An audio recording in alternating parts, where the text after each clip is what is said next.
Hello and welcome to Talking Pro Football with Mike, Domin and Tom. And tonight we have our special guest friend, Vette, has joined us again. And since the Patriots aren't playing Tampa Bay, we allowed her to come back. So anyhow, hope you guys are doing great. This is week 11. We're having a great time doing the show. We're here in sunny Florida. It was 80 degrees and sunny today. Isn't that wonderful? So if you're freezing somewhere up north, don't move to Florida. We're already here. Anyhow, Domin, our good friend, is going to take over from here. He's going to lead us through all our picks. Have a great day. Yay! Hey! Hi, everybody. Hey! All right, week 12. Thanks for joining us. Again, we say this every week. We are not professionals. We are not ex-football players. We're just regular dudes and ladies who just love the NFL. So we're not experts. We just have our opinion. And again, you guys, one thing you love about our show, we dive right into it. So let's go over our picks. We don't have them there, so we're just going to go over manually what our picks were for week 11. Domin and Mike went 11-4. Yes. Tom, damn it, got another game on us. Yes. 12-3. Our overall totals: Tom is 107-56. Mike is 103-60, and I am 102-61. And because, again, I'm in last place, we will move on to the next segment. Right, Scott? Okay. All right. So, week 12. So, guys, let's start. We'll jump right in. Thursday night. Guys, I can't imagine there's going to be much to say about this one. We have Buffalo at Houston. Now, Buffalo, gentlemen and lady, Buffalo reminds me a lot of Jacksonville and the Chargers. They can be great, and they can do this. Great and do, but I can't. It's getting near Thanksgiving, and the urgency really takes in. So I cannot see Buffalo losing to Houston. Tom? No, I think the same thing. I think Buffalo showed it, unfortunately, last week, that when they're on, they're on. And right now, I think Josh Allen is on.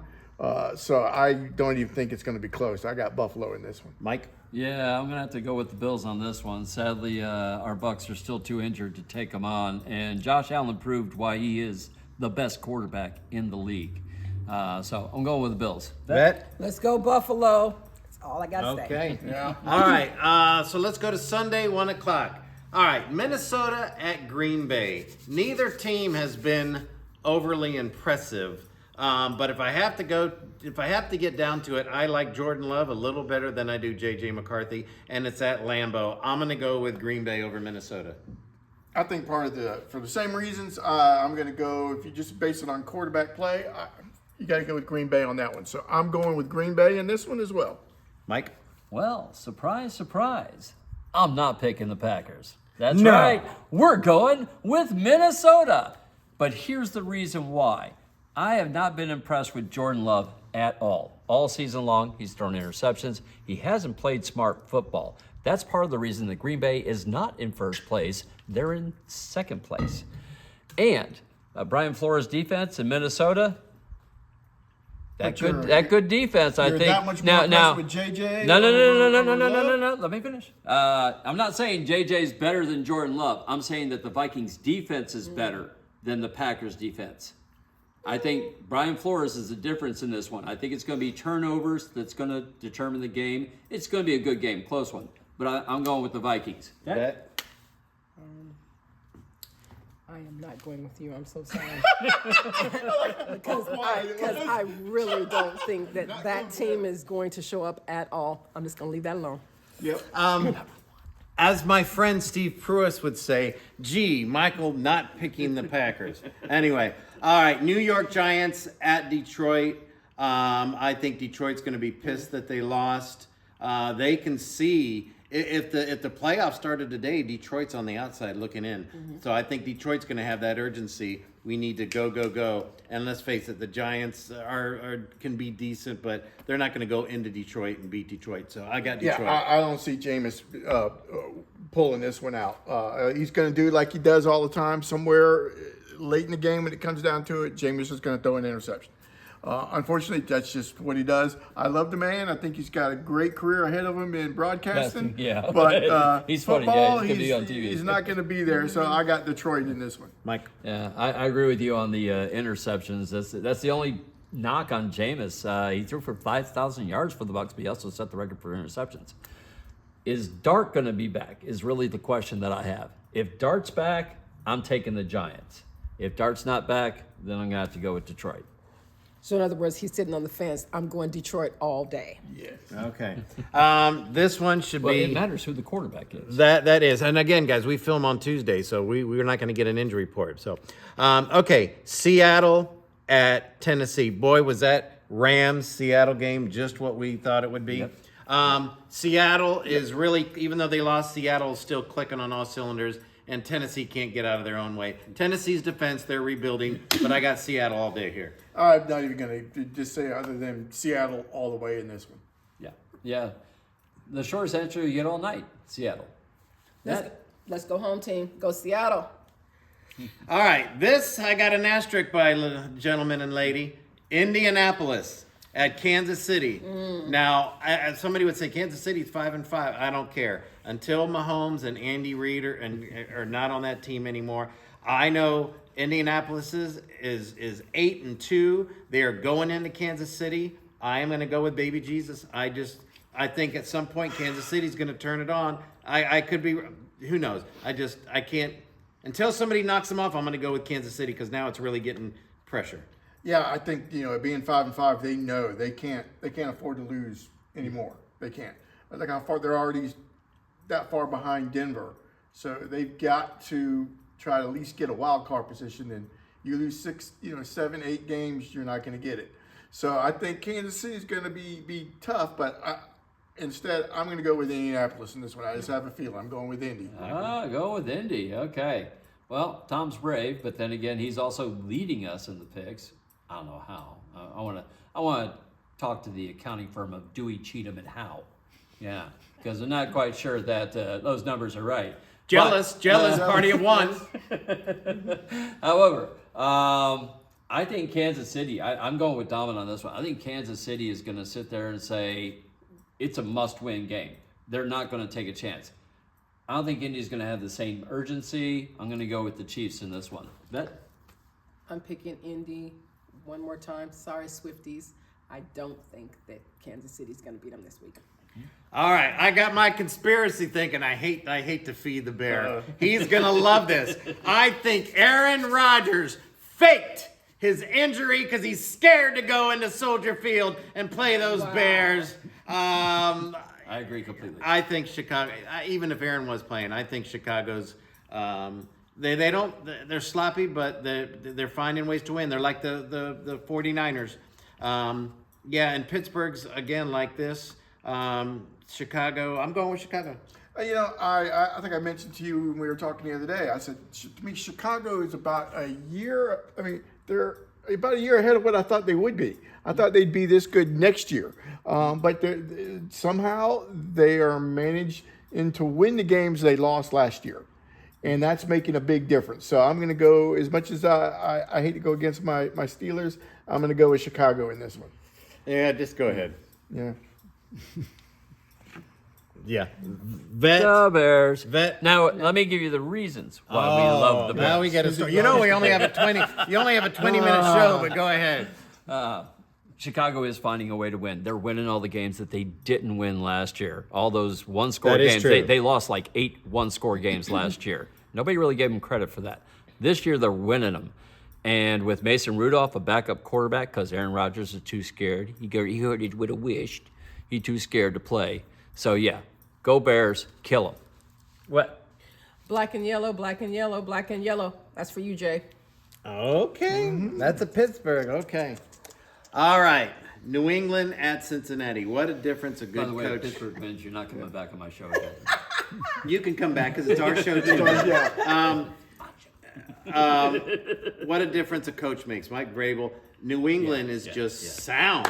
Not only are they playing well, New England, and that's her team, they're just playing good, smart football. Yes, they are. And Cincinnati, again, I've said it before, Cincinnati, you only have yourself to blame. You have one of the best young quarterbacks out there, and half of the time you've had him, he's been hurt because your owner and your general man, you can't draft an offensive line. You deserve every bit. Anyway, I got New England beating Cincinnati. I was going to say, I can't see New England losing this one. They, like you say, they play smart. They play just well enough to win the games. They're blowing a few people out, but they're playing smart football. And like you're right, what a difference a coach makes. So I'm going with New England in this one. Yeah, I'm going to have to give New England all the credit to the coaching staff. Drake May is not a bad quarterback at all. I'm not saying that he's bad. But I think people are giving him a little too much credit. I think the credit really does need to go to Mike Vrabel. But I'm going to pick the Patriots. Cincinnati just doesn't have a defense, and they're just not going to do it. So Patriots. Let's go red, white, and blue. By the way, Vette, I'll tell you, out of all the years I've been watching football, the New England Patriots, those unis they had on that Thursday night game were the best I've ever seen. Yeah. Like that, what do they call it? Almost like not a royal blue. What do they call that? Like a colonial blue. Oh, those were sharp. Mm-hmm. So New England, wear those again. Okay, the last 1 o'clock game, New York Jets at Baltimore. New York Jets and I think Baltimore knows Pittsburgh's on their butts. Yep. So they cannot lose. I'm going to go with Baltimore, and it's at Baltimore. It's in Baltimore, and the Jets, they've won one game? Two. They won 2? Yeah. Okay, they won twice as many as I thought they were going to, but this is not going to be one of the weeks that they win 3. So I'm going with Baltimore in this one. Yeah, we're going to have to go with the Ravens on this one. Lamar Jackson's healthy again. The defense is healthy again. Baltimore's going to get on a roll here, people. So get ready to ride that train. Jets, I'm sorry. They're just pick out which quarterback you want to pick and how high you're going to go. Yeah, exactly. Jets are crashing and burning, so let's go Ravens. Okay, so I can tell you, I can promise you, Miami will not lose this week. Oh, they're on bye. Yeah. You know what, Miami? You did win 2 in a row. So instead of suck, I just give you suck. So I took one suck away, Miami. But a turd in a dress is still a turd. Okay, moving on. Sorry, Scott. Okay, guys, Jacksonville at Arizona again. You know, both of these teams are like this. Yeah. I don't know why. I'm just going to throw it out there. Maybe just because I'm a Florida boy. I'm going to go with Jacksonville. You know, it wouldn't surprise me who won this one. I did not think that the Chargers were as bad as they looked last week. But then again, they were playing Jacksonville, and Jacksonville was rolling. I think they're going to just keep doing that, and they're playing a team that's not that good right now. They're still trying to figure out what they're doing. So I think Jacksonville in this one. When healthy, I have to say that the Chargers are the much better team than Jacksonville. And I do still say that Justin Herbert's a much better quarterback than Baby Thor because he still hasn't shown anything. However, the Chargers have no line. All their best 2 offensive linemen are gone. Yeah, they have 2 Pro Bowl offensive linemen that have been out pretty much almost all the year, and now they're playing with brand new guys in the line. Jacksonville at least does have a defense, and the Chargers just can't leave their defense out there the entire time, and that's what happened last week. Their defense was on the field the entire time, so sooner or later the other team's going to score because they just get worn out. Jacksonville all the way. Jacksonville. All right. Cleveland at Vegas. This is if you were bad, this is the game you had to sit and watch. I'm going to go with Cleveland just because Vegas can't get out of their own way, and at least Cleveland's got some good defensive players. And they got what? Sanders starting this week. He's going to be starting. So, oh my God, he looks so bad. It's legendary. It's legendary. I don't know, or just dairy, But, just dairy. He left the ledge off. But this one's a toss-up to me. But I'm going to go with. I'm going to go with the Browns in this one. I just really think. You know what? Nick Kaninsky told me Shador has all the confidence of his dad without the talent. That makes a lot of sense. Cleveland, Vegas. Cleveland, Vegas. Man, I'll tell you what, it really is a toss-up. Vegas has the best tight end in all of football. Brock Bowers is amazing. And Ashton Genty will figure it out. They're going to have to get a quarterback just like the Jets. They're going to need a quarterback in the draft. Cleveland has a great defense, but Shedeur Sanders looked like garbage. I mean, hot garbage. He didn't even know where to throw the hot route to. He just looked so completely unprepared. Screw it. I'm going Vegas. I think Shedeur Sanders is going to turn over the ball 3 times and lose the game for the Browns. I think the Browns defense is going to be amazing. It's going to be close. But I'm going to pick Vegas because I think Shadur's going to throw it away. I wouldn't be surprised if that does happen. I could see that happening too. Like I said, this one's a toss-up. So, Raiders. All I got to say is Browns. Woo! Yes. All right, 425. It's coming up. Philly at Dallas. I almost went with Dallas, and I'm not going to be that. Philly, as ugly as they are, they find ways to win. I would love for Dallas to knock them down a notch, but I'm going to go with Philly. As much as I hate I got a lot of family that's Philadelphia Eagles fans, and what I always tell them is, I go, the fan base I hate the most is the Eagles. Now, individually, they're good people, but you get them in a group and they become morons. Just morons. But this week, I would like to say Dallas, but... By the way, Phillies fan, his name is Tom. Yes. Tom. Yes. When you write the bad emails, it's Tom. Yes. Okay. But I got to go with Philly in this one. I as much as I don't want to say it, I'm going with the Eagles. Well, Mr. Upset here. How you doing? How about them Cowboys? We're going to go with Dallas because, and here's my reasoning, they got the defensive tackle from the Packers. They got another defensive tackle in Quentin Williams from the Jets. The defense looked good yesterday. I mean, not okay. They looked good yesterday. And with Dallas's number 2 ranked offense in the thing, and Philly not having any offense, I'm going for the upset. Go Cowboys. That. You will never hear me say the Cowboys are going to win a game ever. So we're going to go fly high. Atlanta at New Orleans. Again, Snooze fest.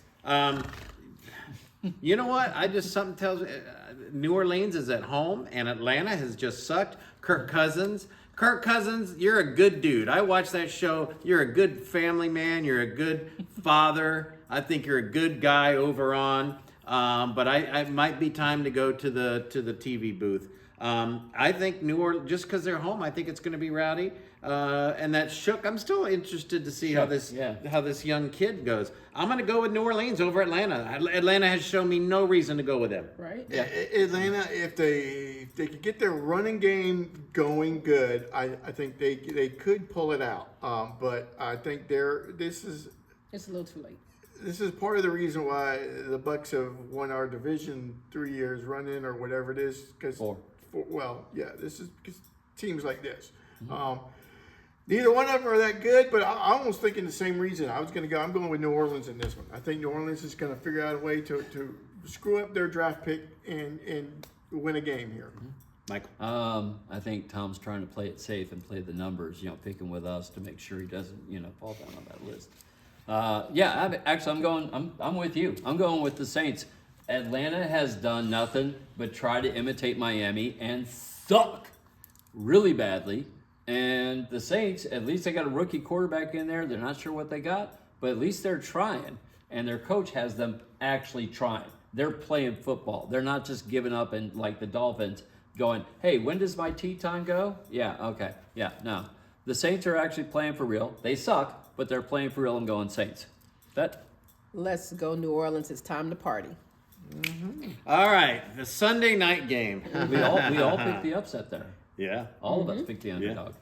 That's a new one. Tampa Bay at the LA Rams. Well, first of all, if you've listened to the show for the last couple weeks, you've heard me say I think the LA Rams are the best team in the league right now. Yeah. They are just clicking on all cylinders.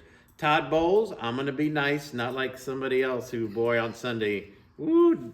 No. Anyway, but it's a fact. I'm not being mean. It's a fact. Bucks, you have given up so many big plays the last 2 weeks to Buffalo and New England. We can't stop anybody. This is going to be a third loss in a row. And Tampa, you better get it together because Carolina is right on your butt. The Rams, there's no way. Of course, it can happen any given Sunday, right? But no, it's not. The Rams are going to beat us like a drum. First off, the Bucks never play well in a national televised game. Whether it's a Monday night, whether it's Thursday night, whether, Thanksgiving. I remember their Thanksgiving, they played Dallas. They didn't even get off the plane, I don't think. So in saying all that, I will be the first one of many to say Todd Bowles needs to go. It's the same script that we had when we had Tony Dungy here. I like the man. I think he's a good person. Just cannot get us over that hump. And in all these years, the defense hasn't gotten any better, and our special teams is getting worse and worse every year. And I think Puka's going to have 3 touchdowns in this one. I can't see him not. So I'm going with the Rams. Sadly, me and Domin agree. The Rams are the best team in the NFC. They have it all. They have an all-star quarterback. They have an all-star receiver. They have an all-star running back. They have a good offensive line. Their defense is solid across the board. Their special teams, they got a good coach. The Rams are the class of the NFC right now. Not going to lie. The Bucs are still sadly injured on their O-line, on their wide receivers. The one bright spot is Tucker, our third-string running back, looked really good. But if your defense is out there all the time, sooner or later it's gonna give up on that. It's like Tom said, you scored 34 points, damn it, you should win. Yeah, I remember absolutely. when Warren Sapp used to say, give us 17 points and we're going to win the game. And I don't know who's doing the play calling. You hit the nail on the head. Tucker was running out of his mind the other day. He did great. 3 to 4 yards every carry. 4th and 1 and you throw the ball. Who are you tricking? You weren't tricking anybody. And I think the problem right now is the wide receivers we have, and they're doing good, but they're rookies, and a lot of them don't know those nuances like Mike Evans knows on how to get there. And Ibuka is barely on the field. I think he's still hurt. And we got no production out of the tight end position. You and I talked about Cade Otton really has to buy a catch machine so that he can get better. Was it you? You and I were talking about Auden today, or was it you, Tom? Me and you. I'm just nothing out of that. Yeah. Vette, Tampa, Rams. Yeah. Oh, by the way, Rams. Yeah. All right, guys. The last one, we got the Monday Nighter. This would really, on paper, I think at the beginning of the year, this would be a laugh. I think this is really going to be a tough game now. Carolina at San Francisco. But you know what? Carolina's been playing a lot better. Yes, they have. But Brock Purdy is back, and San Francisco knows that they got 2 teams in their own division that are going to go to the playoffs. Seattle's going, the Rams going. If they want to squeeze in that wild card, San Francisco cannot lose again. And I think Shanahan will have them ready. And let's face it, it'll help the Bucs too if Carolina loses. But I got San Francisco in this Monday night game. I think Carolina's going to be able to sit there on Sunday and watch the Bucs lose, knowing that, okay, we're tied now. We're going to take that first place by winning, but it's not going to happen. I think San Francisco is going to somehow figure it out, and they're going to take this one. So I got San Francisco in this one. Mike? San Francisco, like the Bears, is just finding ways to win. They really are. Brock Purdy, Mac Jones. How good of a contract is Mac Jones going to get next year from somebody? Somebody's going to pay Mac Jones a lot of money because he did as good as Brock Purdy, and Brock Purdy's getting $65 million a year. Why would you? I don't know. Anyhow, San Fran, I agree. It's going to be a good game, but San Fran's going to win this game because they know they have to. It's a must-win game for San Fran. I'm going for the upset. Oh. I'm definitely. I love an underdog, so don't make me look bad. Ooh, okay. All right. Well, that wraps up another week. So everybody, thank you. First, thank our awesome technical advisor behind the camera, Pete Terzian. All right. We thank the Village players letting us shoot here. And we thank you all for watching. All of our friends and family. But even more important, those of you who don't know us and you watch, thank you so much. Please continue to like, subscribe, and share. We'll see you next week. Thank you guys. Thank you. Have a great weekend.